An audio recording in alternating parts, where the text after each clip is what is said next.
A very good afternoon, class.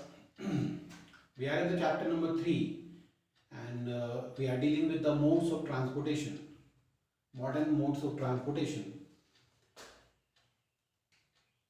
We have four different modes of transportation: roadways, railways, airways, waterways.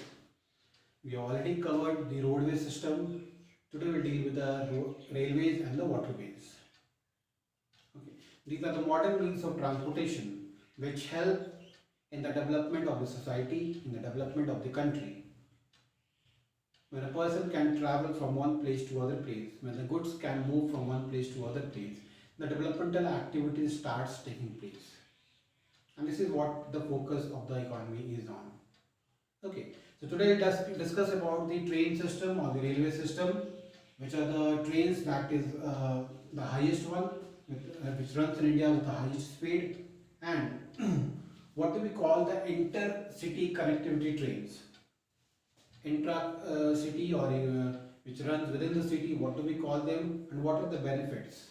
First we'll see the basic structure of railway.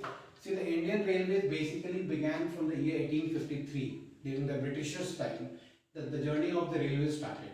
And the first train ran between Bombay to Thane. Thane is a place in Mumbai now. So the first train ran between Bombay to Thane. Shatabdi and Rajdhani are the two basic trains, are the two trains which have the highest speed in our country. The speed is 100 km per hour. Now this speed, when you compare with the foreign countries train, this is much slower because all the foreign countries trains basically run something around 300 plus km per hour. So when we compare with the foreign countries, we find that our trains are running at much slower speed. But for us, this is our highest speed, 100 km per hour. That totally depends upon the road network system, how well it is developed, how well it is planned. That totally affects the speed of the train. So this is an introduction to the chapter. It's on page number 15. Trains are the most popular means of public transport in India. Why it is the most popular means? Because it is the cheapest source of transportation. First. Second is, it is most convenient for the bulky goods. Bulky goods are heavy goods. We can supply the bulky goods from one place to other places. They are also useful in carrying bulky goods over long distances. Another benefit is that long distances can be covered with the help of trains. The railways were introduced in India by the British. The first train ran between Bombay to Thane in 1853. The first train was between Bombay to Thane. It was basically started by the Britishers in the year 1853. They had their own purpose, they had their own objective. But anyway, it was a gift for us and which we are blessed with such a facility now. Shatabdi and Rajdhani trains are one of the fastest trains in India. They have a speed of over 100 km per hour. In Europe and America, North America, the railway network is very well developed. Now, very well developed means that there is a connectivity. Even the remotest area of the place, even the remotest village of the place is connected via railway system. That is what it says, well developed. The Channel Tunnel links France with United Kingdom. The tunnel is under the English Channel.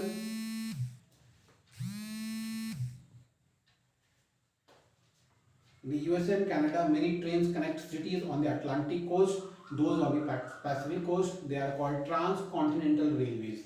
Now, transcontinental railways are the system through which many continents are covered. That is what is called as transcontinental. The Grand Orient Express runs between Paris in France to Istanbul in Turkey.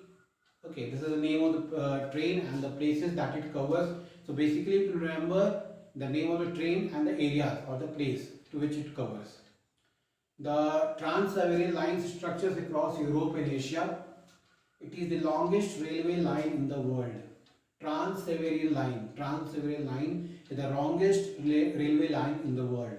It stretches across Europe to Asia. Okay, basically two continents it covers. Trains in Japan, France and Germany run at a speed of more than 100 km per hour. That is the speed that I was talking about. In India, it's 100 km per hour. But in Europe, France, Germany, the trains are over 400 km per hour. TGV is the name of the train in France. The full name is Train à Grenade Vexé. The French name is the fastest train in the world. It seems to be the fastest train in the world. Next, we'll talk about the intra-city railway system. Intra-city railway system is basically that runs within the city. Okay. Yes, we are talking about the metro system. Metro system is basically a system through which it runs within the city. It connects the whole city, whole area, and there is a stop after every point. Okay. The basic metro cities started in the metropolitan cities first. Kolkata was the first one to be blessed with the metro city. Later on, it moved on to the areas like Bangalore, Japan, Lucknow, Chennai, Kolkata, Delhi, Mumbai. All these are blessed with the metro cities. Okay, so metro cities, even where metro trains play a prominent role in the development or in the upgradation of the life of the individual. Okay, they provide a better means of communication. They provide a better means of communication within the city. Okay, and it helps to divide the population. People do not go rush to the public vehicles all the time, but they can use the different modes of transportation.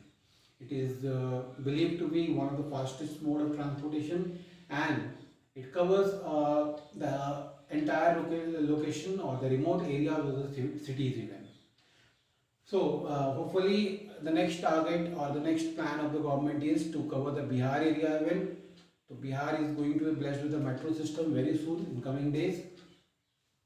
So this is about the railway channel or the railway system.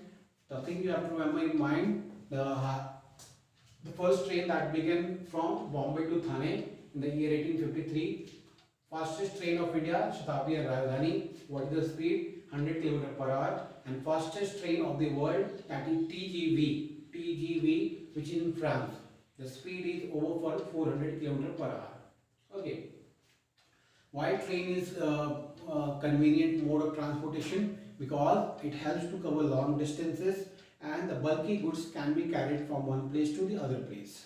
Okay. And as far as fare is concerned, it is the cheapest mode of transportation. It is the cheapest mode of transportation. So this is all about the railway system. In the next class, we shall talk about the waterways. Thank you, class.